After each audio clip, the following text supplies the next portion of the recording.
আখিরাত মনে করেন, আখিরাত মনে করেন, নিজের ছেলের, মেয়ের, স্ত্রীর, সন্তানের। বলেন ইনশাআল্লাহ। গুনাহ ছাড়েন, গুনাহ ছাড়েন, গুনাহ।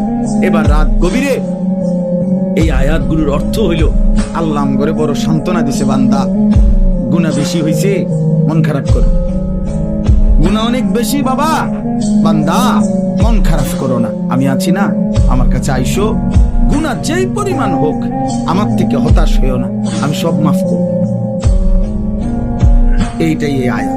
কুল, হে নবী আপনি বলেন, ইয়া ইবাদিয়াল্লাযীনা আসরাফু আলা আনফুসিহিম, হে আমার বান্দারা, তোমাদের যাদের জীবন গুনায় গুনায় পূর্ণ হয়ে গেছে, জীবনের উপরে জুলুম করে ফেলেছ, গুনার সীমা অতিক্রম করে ফেলেছ, সাগরের ঢেউর চাইতে গুনাহ বেশি, পাহাড়ের উচ্চতার চাইতে গুনাহ বেশি, আসমানের কাছে গুনাহ পৌঁছে গেছে।